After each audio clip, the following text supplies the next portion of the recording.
The next featured company is Saniona, and here to present is CEO Rami Levin. Welcome, Rami. Thank you, Michael, and thank you everyone for having us. And it's my pleasure to introduce you to Saniona. So who is Saniona? We are a clinical stage biopharmaceutical company. We're focused on discovering, developing, and at some point also commercializing our innovative treatments for rare diseases. We are publicly traded on NASDAQ in Stockholm. We have our research organization in Copenhagen and Denmark, and we have our corporate office in the Boston area. Our lead asset is Tesomet, which we are developing for two rare disorders. The first one is hypothalamic obesity, and the second one is Prader-Willis syndrome. In hypothalamic obesity, we conducted a phase 2 trial, which I will share with you a bit later. And we have a very clear path forward with the FDA on the continued regulatory and clinical development. Our next clinical trial for hypothalamic obesity is a phase 2b trial, which we intend to initiate before the end of this year. The second indication is Prader-Willis syndrome. Similarly, we conducted a phase 2 study. We have been in constant dialogue with the FDA, and our next trial will also be initiated before the end of this year, and it will also be a phase 2b trial. So 2 phase 2b trials with Tesomet will be initiated before year end. But we are not just about Tesomet. Yes, Tesomet is an asset that we are very excited about. It's in mid-stage clinical development, but we also have a drug discovery channel, which not every company obviously has. And what our ion channel drug discovery engine will do is it will fuel our future pipeline as we advance and build the company. The most advanced asset coming out from our ion channel drug discovery engine is SAN711, which we are exploring for rare neuropathic disorders. We started a phase 1 trial with SAN711 back in June, and we are expecting results from that phase 1 in the first half of next year. The next asset coming out from our drug discovery engine is SAN903, which is about a year behind SAN711. We are exploring SAN903 for rare inflammatory, fibrotic, and hematological disorders, and we are expecting to initiate phase 1 with SAN903 in the second half of next year. But behind these two assets, we have a whole library of over 20,000 ion channel modulators, which we intend to continue to explore, to continue to investigate with the intent and a very clear goal to identify the next treatment for the next rare diseases. The first two pillars that I just talked about, Tesomet on one hand and our ion channel drug discovery engine on the other hand, is really where the company's focus is moving forward. But historically, we have had a slightly different focus. Our focus was on developing and ultimately, or discovering and ultimately out-licensing our assets to other companies. While that is no longer our strategy, we do have out-licensing agreements in place from that strategy. And what that will do is, number one, validate our science, but number two, it will be a nice revenue stream coming into the company. It won't be our main focus, nor will it be our main revenue stream, but it will be a secondary revenue stream as we advance, or as the companies advance those assets and we get milestone payments and ultimately royalties if the products reach the market. One of those agreements is for CAD 1883 for movement disorders, which we originally out-licensed to Cadent Therapeutics. Back in January of this year, Cadent Therapeutics was acquired by Novartis, and we received an upfront payment of nearly $3 million for that. And as they continue to develop it, we will receive milestone payments and ultimately royalties if the product reaches the market. Another agreement that's in place is with Boehringer Ingelheim. This is for a preclinical asset for their schizophrenia program. And under that agreement as well, we will be receiving milestone payments throughout the development. And ultimately, if and when it reaches the market, we will also be receiving royalties. And last but not least, we have an out-licensing agreement for tesofensine for general obesity. We out-licensed tesofensine to a company called Medix, who have obesity clinics in Argentina and in Mexico.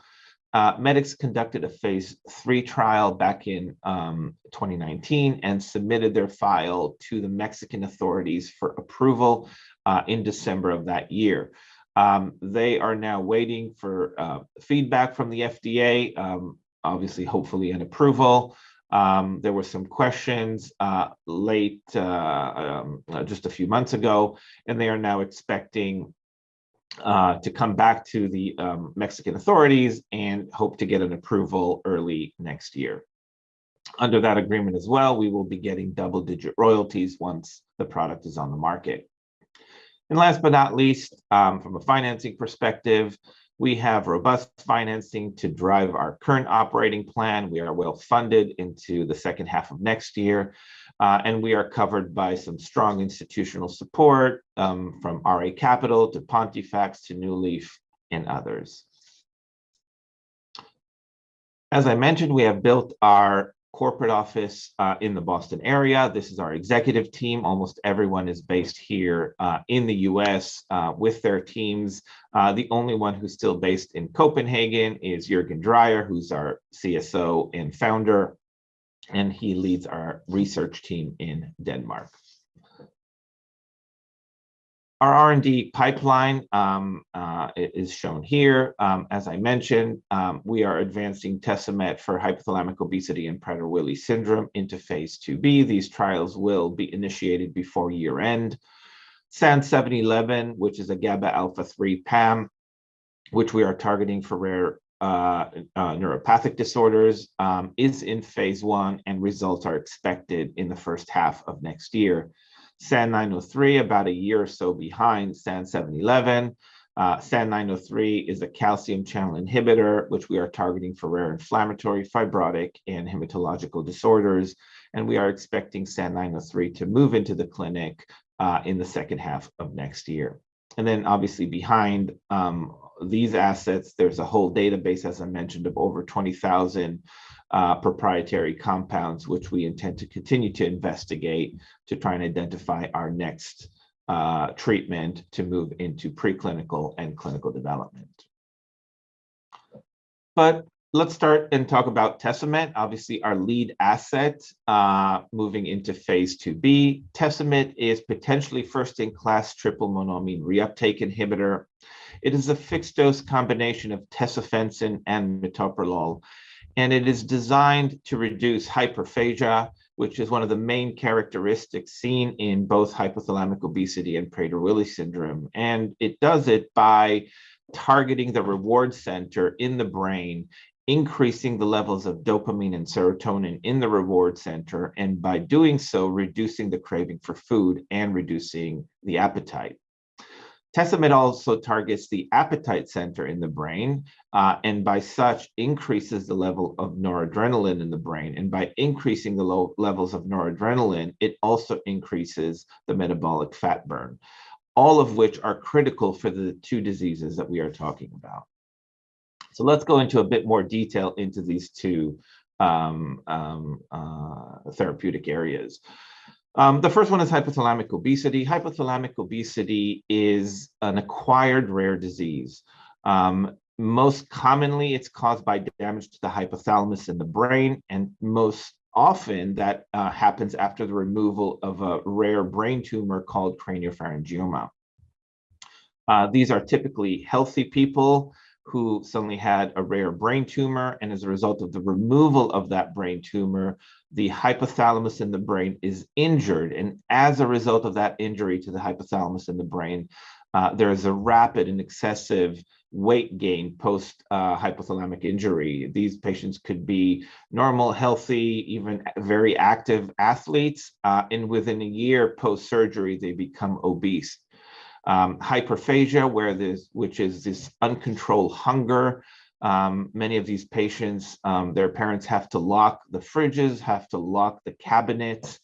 This is probably the most difficult aspect of the disease, is to manage what these children eat.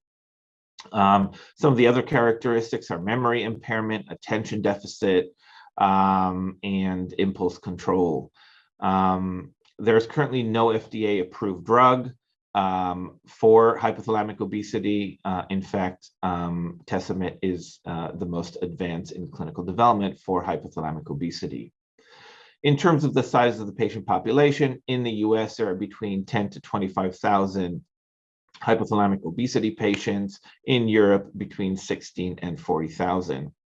And here on the right, you can see an example of Ali, who is living with hypothalamic obesity before and after surgery. On the left, you can see her before surgery, and on the right, this is literally less than a year after surgery, and you can see the differences. So we conducted a phase 2 trial. In this trial, we saw not only did we meet some primary and secondary endpoints on efficacy, but also we tracked obviously safety, and the product was effective and safe. What we saw was about 6.3% reduction in body weight versus placebo. This was significant and clinically meaningful. The FDA came out with guidelines on weight management. Basically, anything above 5% is considered clinically meaningful. We were able to show 6.3 or nearly 6.3% reduction in body weight, which was also statistically significant. We also were able to show that 61% of the patient had over 5% of body weight loss. So this was not an outlier. When you look at that criteria from the FDA of at least 5% body weight loss, 61% of the patients on Tesomet we were able to see that weight loss. The other parameter that the FDA looks at is glycemic control. In this study, there were 2 diabetic patients, and both of those patients were on Tesomet, and what we were able to see is that nearly 49%, there was a 49% lowering of the HbA1c in those 2 diabetic patients. So not only body weight loss, but also glycemic control was under control. So from an efficacy perspective, very promising. We obviously also looked at safety, and Tesomet was generally well tolerated in the study. So with that, we met with the FDA and have been discussing with the FDA what the next stage of clinical development will be. And the next stage, as agreed with the FDA, is a phase 2b clinical trial. This will be a much larger clinical trial. In the phase 2, there were 21 patients. In this study, we're targeting about 110 patients in the study. It will be double-blind, randomized, placebo-controlled. You can see there will be a placebo group and 3 different doses of Tesomet. We are planning sites globally, both in the US and Europe and other countries. Primary endpoint will be change in body weight as per guidance from the FDA. This will be a 30-week study. After the 30-week study, there will be a rollover into an open label extension of another 24 weeks at the highest tolerated dose. We are expecting data from the HO phase 2b trial in the second half of 2023. Let's talk a bit about Prader-Willis syndrome.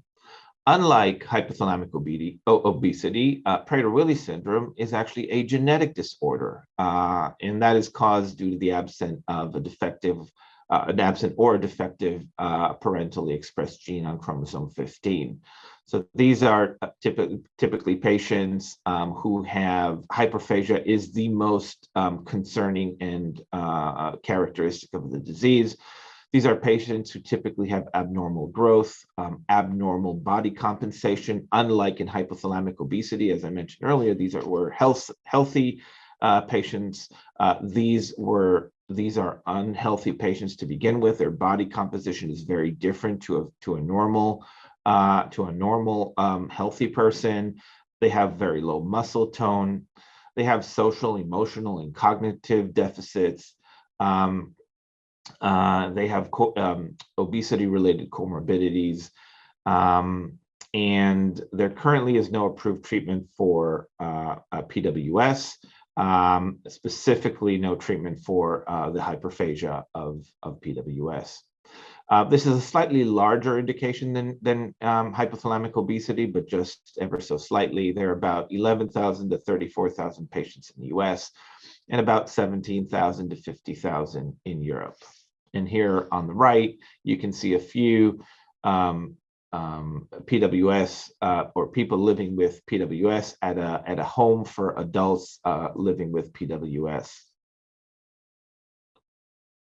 The phase 2 study that we conducted was a two-part study. The first part was in adults for 3 months versus Tesomet versus placebo. And the second part was in adolescent patient, where the first part of that study was Tesomet versus placebo, and then open label extension for another 3 months, and then a second open label extension for another 3 months. And what you can see here, the first two bubbles are the adult patients and the results from those. Reduction in body weight was seen at 5.4%, which again was clinically meaningful. And when looking at the hyperphagia, which in PWS is the main primary endpoint in the future clinical study, we saw an 8.1 point reduction in hyperphagia, which is highly statistically significant and clinically meaningful. When looking at the adolescents patients, we saw a reduction in hyperphagia and body weight only when we increased the dose to the higher dose in the second open label extension at a dose of 0.25. The adults were at a dose of 0.5. And last but not least, we obviously also looked at safety, and Tesomet was generally well tolerated in this study as well. And with this data, we have been in dialogue and discussion with the FDA. We have a clear path forward and alignment on the clinical trial, which will be a phase 2B, which will start before the end of the year. This will be a 16-week double-blind study conducted in US, Europe, and other countries that you can see here. The primary endpoint will be hyperphagia, and there will be 3 doses of Tesomet versus placebo, a 0.125, 0.25, and 0.375. And after the 16-week double-blind phase of the study, the patients will roll over into an open label extension of 36 weeks at the highest tolerated dose of Tesomet. Top-line results from the PWS trial are expected in the first half of 2023. So in summary, some of the key milestones that we have achieved so far and are expecting over the next couple of years. So we received earlier this year orphan drug designation for Tesomet in Prader-Willis syndrome.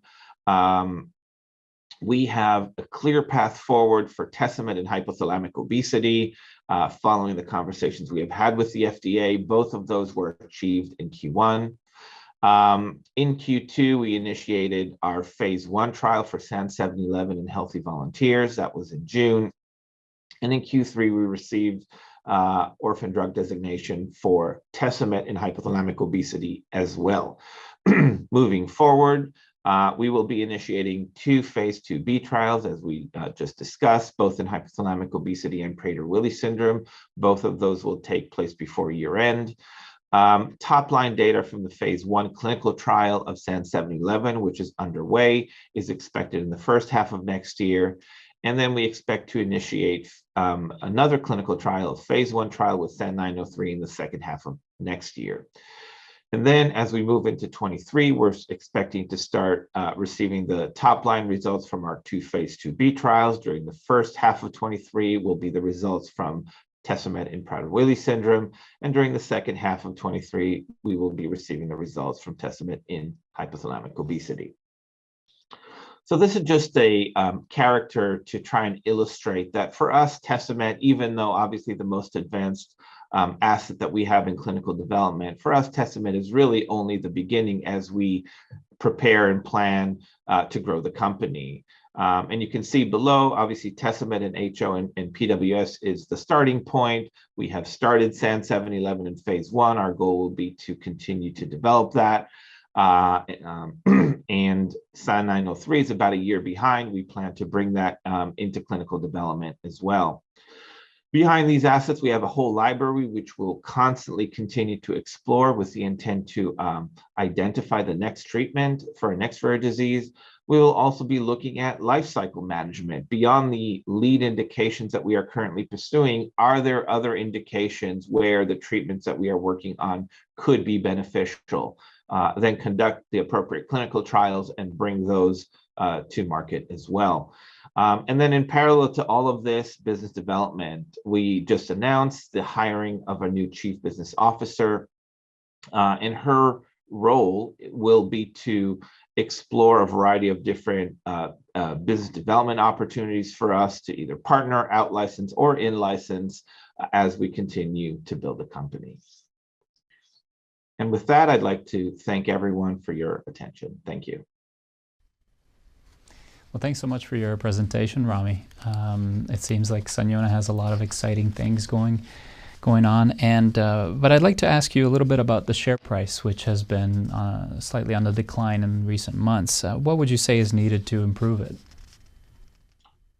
That's a good question, but I mean, as you know, we are a publicly traded company, and I can't really comment on the share price. We are not happy, obviously, with the decline, and we don't believe it reflects the progress that the company has made. What I can say is that drug development is a long-term endeavor, and progress is not always reflected in the day-to-day share price, as we can see. And we have made a lot of progress. As I mentioned earlier, we are advancing Tesomet into 2 phase 2b trials, which will be initiated imminently, both for PWS and HO. We've initiated phase 1 trial for SAN711. We've received orphan drug designation for both hypothalamic obesity and PWS. So clearly, the company has advanced on the clinical and regulatory side as we have committed. And we're very excited about that. The share price is not always reflected in that progress. But we do strongly believe that if we continue to execute on our long-term strategy, which is bringing these assets to the market, to the patients who desperately need them, the share price should follow over time. Mm-hmm. Well, along that note, you mentioned a little bit about what's coming next for Saniona. What would you say will be the most will be driving value the most in the future? It's a great question. So obviously we have quite a few milestones. Obviously starting the phase 2b trials will be critical. The data coming from those trials expected in 2023 will be important, but so will be the phase 1 results from SAN711. That will allow us to focus on the indication that we actually want to pursue and how we want to move forward with that asset. The initiation of SAN903 will be very exciting in the second half of next year. And then on top of that, as I mentioned, we hired a new chief business officer, and the chief business officer, her sole focus will be on business development, which we all believe will truly unlock opportunities and potentially bridge many financial gaps that we have through non-dilutive raises. So I think there are plenty of milestones that we're excited about, and they will all be coming very soon. Great. Well, thank you so much for answering the questions, and thanks again for your presentation, and we wish you all the best for your coming work. Thank you so much, Michael. I appreciate it. Thank you, everybody, for listening.